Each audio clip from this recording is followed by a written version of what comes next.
Today we are going to discuss UPSC essay paper 2022 का.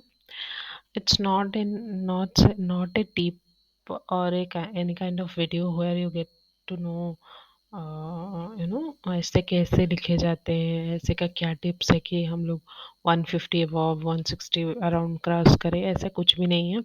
मैंने 2022 का पेपर नहीं देखा. I have not seen the paper. So मैं बस इस वीडियो में ये बताने वाली हूँ कि लेट्स से कि कोई बहुत ही naive let's say you are not thorough with the preparation और आपको बस सिलेबस पता है किसमें क्या है, ये थोड़ी बहुत पता है. आपने कभी ऐसे की प्रिपरेशन नहीं की थी, आपने एक भी ऐसे नहीं लिखा, बट ब्रेनस्टॉर्म कर सकते हैं कि एक सिंपल चीज़ को कैसे लिख सकते हैं. पहले तो ये try to understand GS writing and essay writing are two different thing. GS is more the writing is more of a examination point of writing. जो हम लोग लिखते थे जिसमें पॉइंट्स होते थे, शॉर्ट फॉर्म्स होते थे, लॉन्ग सेंटेंसेस नहीं होते थे, कंप्लीट सेंटेंसेस नहीं होते थे. इससे आपकी पर्सपेक्टिव है. It's a perspective where you will explain what you feel, where you will convey your message to the person who is reading your paper. सो इसमें क्या होता है ना, जैसे हम लोग कभी स्टोरी सुने होंगे, स्टोरी पढ़े होंगे, या story is the best example where will get to know how important writing writing a thing attractively, so that people get to imagine the things you are conveying. जो आप बोल रहे हो वो इमेजिन, कोई अगर पढ़ रहा है तो इमेजिन भी करना चाहिए. अच्छा हाँ, ये डिस्कशन से पहले I want to tell everyone that मेरी एक्सेंट थोड़ी डिफरेंट लग रही होगी because I am not a native Hindi speaker, but I wanted to make it's English because most of the people are comfortable in this language. So मेरी message बहुत जनों के पास पहुँचे. That's the effort. सो मैंने मैंने मेरी ये वीडियो में यह अप्रोच है कि आपको कुछ नहीं पता है फिर भी हम लोग एक ऐसे को कैसे लिखा जाए ब्रेनस्टॉर्म कर सकते हैं. मानो अगर आप ये स्ट्रैटेजी से हर दिन आप ऐसे एक एक ऐसे कि बस ऐसे ही ब्रेनस्टॉर्म करो कि मैं अगर ये ऐसे मुझे एग्ज़ाम में आता तो मैं कैसे लिखता. तो ये अगर आप 10 दिनों तक तो करेंगे, 11 डे में आप अगर एक ऐसे लिखेंगे तो believe me it will be a very good ऐसे, और आपको एवरेज मार्क मिल जाएगी. एटलीस्ट वो फियर चला जाएगा. लोगों को क्या लगता है ना, जैसे हम लोग जीएस पढ़ते हैं जिसमें डाटा कोड करते हैं, इंफॉर्मेशन देते हैं, वो वैसे ही हमें ऐसे भी लिखना होगा. नहीं, इस is all together a different ball game. सब बोलते हैं कि आपकी क्रिएटिविटी नहीं दिखी जाती है, आपकी लैंग्वेज नहीं दिखी जाती है. दिखी जाती है. किसने बोला? अगर आप फॉर एग्जांपल आप यूज़ करेंगे कि एक सिंपल सा सेंटेंस यूज़ करेंगे. आई am not saying that difficult English use करना, बट एक ऐसा इंग्लिश सेंटेंस जो बहुत इम्पैक्ट डालता है. आपने कभी इंडिपेंडेंस फ्रीडम स्ट्रगल की या कोई रॉबर्ट फ्रॉस्ट की पोएम पढ़े हैं, the road not taken type of poem, जिसमें लैंग्वेज डिफिकल्ट नहीं होती है, the meaning behind the language ऐसे लिखा जाता है कि it it impact you a lot. वैसे ही ऐसे कि मेनली एटलीस्ट इंट्रो और कंक्लूजन तो ऐसे ही होना चाहिए जो एक sense of completion they examiner को. वो कोई भी पढ़े. फॉर एग्जांपल आप जब भी न्यूज़पेपर में आर्टिकल पढ़ते हो या किसी की स्पीच सुने हो जो यूट्यूब में शॉर्ट्स आते हैं, हम लोग वो मोटिवेशनल स्पीच क्यों देखना पसंद करते हैं? बिकॉज उसमें सिंपल थिंग बताया जाता है, बट उसकी लैंग्वेज और way of presenting the simple message is beautiful. So समझ लेना कि आपको एक ऐसा पीस ऑफ राइटिंग लिखना है जिसको, फॉर एग्जांपल आपको ऐसा है जैसे यूट्यूब में वीडियो एक ऐसा कंटेंट बनाना होता है कि कंटेंट बहुत अच्छे होते हैं बट बहुत सारे कंटेंट में व्यूज़ नहीं जाते. क्यों? बिकॉज वो उसका जो थंबनेल जो अट्रैक्टिव जो फर्स्ट पेज है वही अगर व्यूअर क्लिक नहीं करेगा तो किसको क्या पता होगा कि आपने अंदर कितना अच्छा चीज़ें लिखा है। इसलिए ऐसे में भी इंट्रो एंड कंक्लूजन, ये दो, मेनली इंट्रो, अगर आप इंट्रो अच्छा नहीं लिखेंगे तो उसका मूड सेट नहीं होगा वो पेपर पढ़ने के लिए। अगर पेपर पढ़ेगा तभी तो उसको पता चलेगा कि आपने कितना अच्छा लिखा है, और अच्छा लिखा है in the sense difficult English नहीं है, बस एक ब्यूटीफुल वे में आपकी मैसेज कन्वे होना चाहिए जो एक एक अंडरस्टैंडिंग पर्सन की रिफ्लेक्शन होनी चाहिए। सो मैं यहाँ पे 2021 की पेपर लेके आई हूँ और इसको मैंने नहीं देखा है, मैंने ब्रेनस्टॉर्म भी नहीं करा किया है, ताकि you will get to know कि अगर आप अचानक से कोई क्वेश्चन को देखते हैं तो what will be your thought process on that. So इससे पहले कि ऐसे को कैसे ब्रेनस्टॉर्म करना है और कैसे लिखना है, ये दो प्रोसेस हम लोग समझेंगे, ताकि ये जो ऐसे हम लिखेंगे उससे पहले आपको पता भी तो हो कि हम कैसे लिखना होगा, ऐसे के कौन सी guidelines, what are the guidelines to think about it, उसके बाद देखेंगे। सो पहले तो देखते हैं कि ऐसे मतलब लिखेंगे कैसे। फर्स्ट थिंग फर्स्ट, ऐसे में 10 to 12 पेजेस होते हैं। सो इमेजिन आप एक पेज में 2 पैराग्राफ लिखेंगे तो 10 पेज में आपको 20 पैराग्राफ लिखना होगा। उसमें ना एक ब्यूटीफुल वे ऑफ प्रेजेंटेशन होता है कि हाफ हाफ पैराग्राफ में एक एक थीम लिखना है। लेट्स से आपको एडवांटेजेस और डिसएडवांटेजेस लिखना है ऐसे में कोई एक टॉपिक का, तो 4 पैराग्राफ में 4 डिफरेंट एडवांटेजेस, 4 पैराग्राफ में 4 डिफरेंट डिसएडवांटेजेस, 1 पैराग्राफ में इंट्रो, 1 पैराग्राफ में कंक्लूजन। तो ऐसा होना चाहिए। तो उसमें क्या हुआ, आपके पास 20 पैरा लिखना है, टोटल आपके माइंड में लिखना है कि 20 पैरा लिखना है, 20 थीम्स, 20 टॉपिक्स, और बीच का जो पैराग्राफ लिखना है उसको हार्डली 3 मिनट्स लगता है, but let's say more over 5 minutes लग गए हैं। और जो फर्स्ट और लास्ट पैरा है इंट्रो और कंक्लूजन, उसको थोड़ा ज़्यादा टाइम देना है, बिकॉज वो आपका क्या बोलते हैं, वही आई कैचिंग थिंग है। एक तो फर्स्ट इंट्रो पढ़ के ही उसका मूड सेट होगा तुम्हारे ऊपर कि अच्छा उसने कुछ ना कुछ अच्छा लिखा है, और कंक्लूजन इज इम्पोर्टेंट बिकॉज उसके बाद वो मार्क्स वहाँ पे लिख के देगा, तो जो लास्ट में लिखोगे उसका माइंड में वही इम्पैक्ट डालेगा, और that impression will motivate the examiner to give good marks, bad marks और average marks to you. So so ये लगभग मिला के कितना हो गया, 20 पैराग्राफ आपको हार्डली 1 आवर 1 आवर 15 मिनट्स और 20 मिनट्स में ख़त्म हो जाएंगे। तो 10 मिनट तो प्रॉपर क्वेश्चन को पढ़ना, मैं कौन सा क्वेश्चन लिखूंगी, उसके बाद उसको कौन से क्वेश्चन लिखने के बाद उसको रफ रफ में एटलीस्ट 20 थीम्स लिखना है, 1 2 3 4 करके 20 थीम्स जो तुम्हारे पास है तुम डिस्कस करोगे उसमें 3 4 लाइन लिख सकते हो, वैसे पहले 20 थीम्स कलेक्ट करना है और फिर ऑर्गेनाइज करके लिखना है। तो ये रहा राइटिंग पार्ट। नेक्स्ट है कि जो 20 पैराग्राफ लिखना है, you have to use connecting words. Connecting word का मतलब क्या है, जैसे आपने एक पैराग्राफ लिखा लेट्स से एजुकेशन के ऊपर, कि एजुकेशन का क्या प्रॉब्लम है आप लिख रहे हो, एक पैराग्राफ में आपने लिखा कि एक तो डिजिटल डिवाइड लिखने के बाद एंड करके आपने फिर से स्टार्ट कर लिया कि जेंडर इक्वालिटी नहीं होती है एजुकेशन में, this two are very different thing. तो उसको एग्जामिनर डायरेक्ट जेंडर इक्वालिटी में जंप कर लोगे, उसका माइंड सेट नहीं हुआ होगा एक्सेप्ट करने के लिए कोई न्यू थीम। तो उसमें आप ये लिख सकते हो, स्टार्टिंग में पहले आपने डिजिटल डिवाइड के बारे में लिख लिया, फिर नेक्स्ट पैराग्राफ के स्टार्टिंग में लिख सकते हो likewise there are a lot of problem in respect to gender also।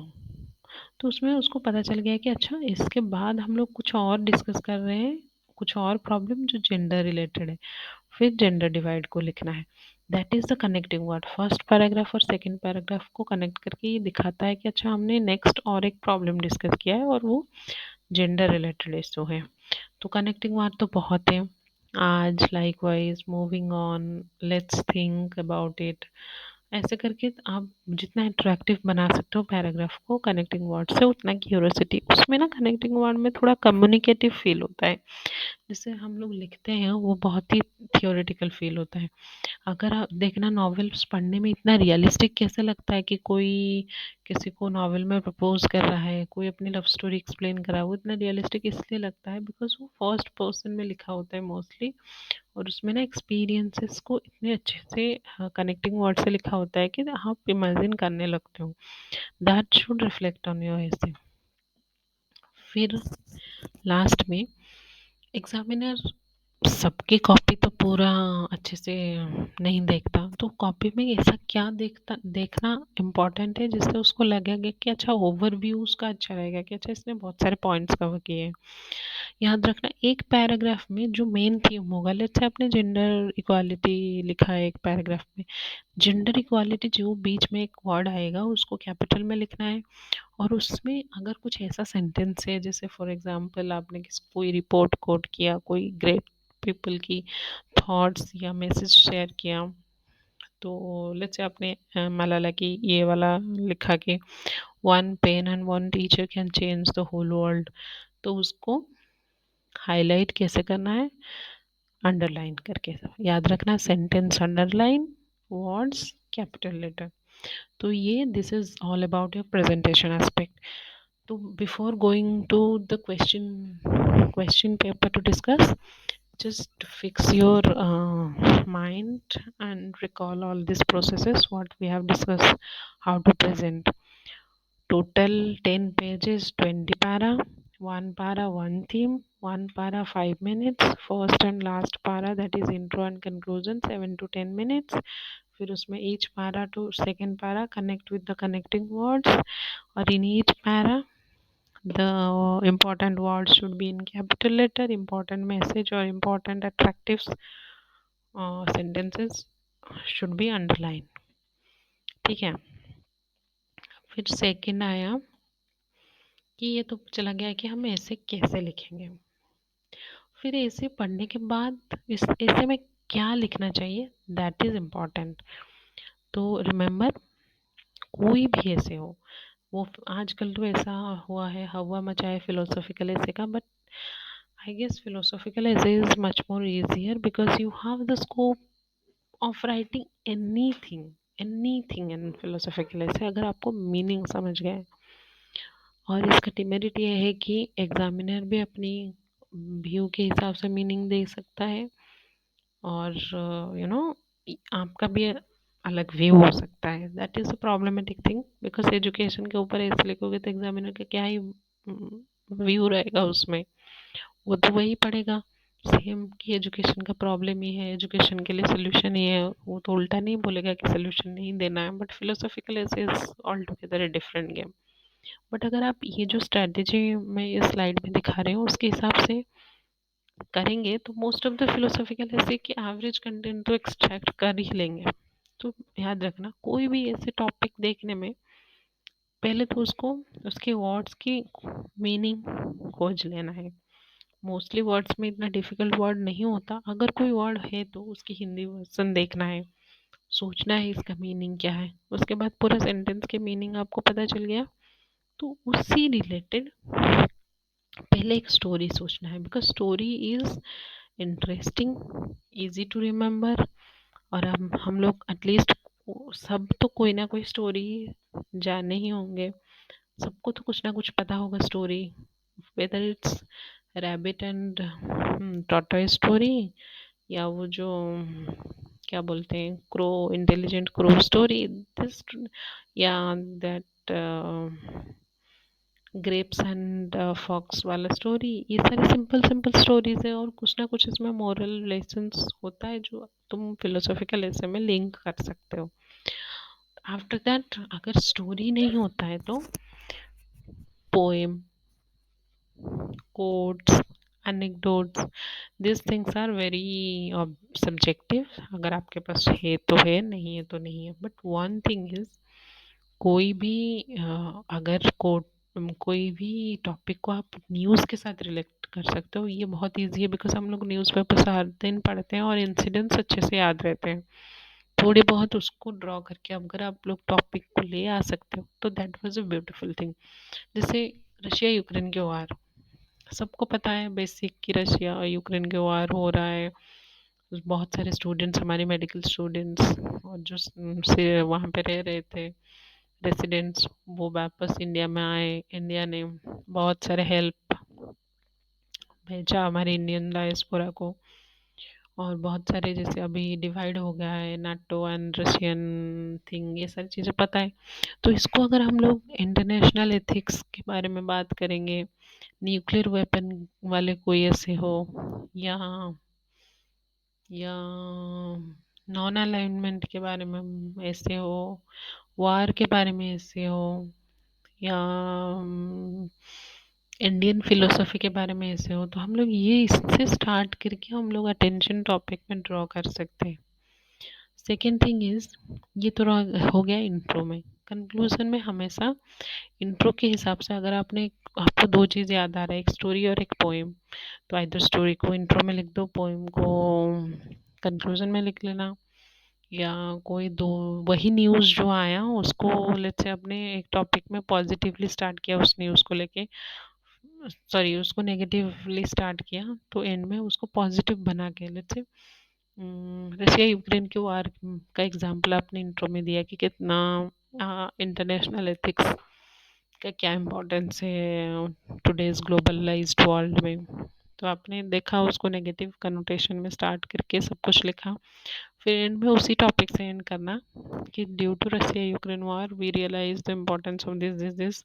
अगर ये सारी चीज़ें अगर हम लोग कर लेते हैं तो there will be no next और सेकेंड रशिया यूक्रेन वॉर है, ऐसा कुछ लिखना है जिसमें सेंस ऑफ कंप्लीशन दे कि आपने इंट्रो में जो टॉपिक उठाया था उसके अराउंड बहुत एनालिसिस करके टॉपिक को उसको लिंक करके फुल आंसर निकाला.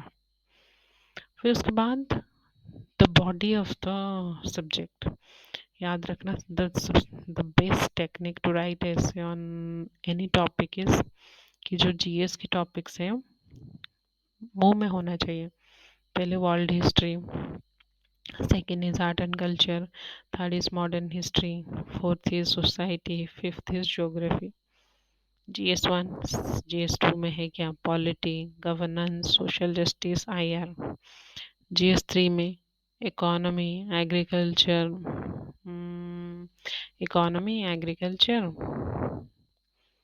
Environment, science and tech, disaster management, internal security. ये आपको रट्टा होना चाहिए. और एथिक्स में क्या, ethics and human values, value system, individual level और ऑर्गेनाइजेशनल लेवल, पब्लिक एडमिनिस्ट्रेशन में एथिक्स का रोल. फिर आता है कॉर्पोरेट सोशल रिस्पॉन्सिबिलिटी. ये सारी चीज़ें एथिक्स में है. तो सब सब टॉपिक में इसी के अराउंड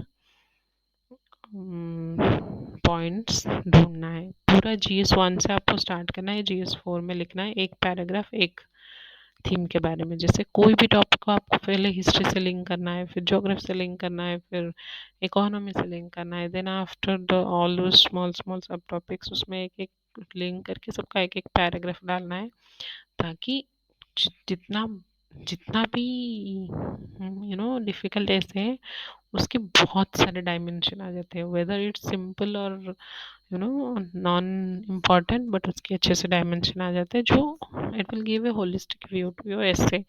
और इसमें ये नहीं, मोनोटोनी नहीं रहेगा कि बिकॉज बिकॉज आपका variety of points, variety of, let's say आपने मॉडर्न हिस्ट्री का भी लिखा है, वर्ल्ड हिस्ट्री का भी लिखा है, तो it was a good impression, it will impact a good impression on examiner. तो हमने क्या देखा, ऐसे का कैसे लिखेंगे और ऐसे को कैसे अप्रोच करेंगे. तो नेक्स्ट वीडियो में, ये बहुत लंबा हो गया है, आप 2x स्पीड में देखना, फिर नेक्स्ट वीडियो में हम लोग ऐसे पेपर का डिस्कशन देखेंगे।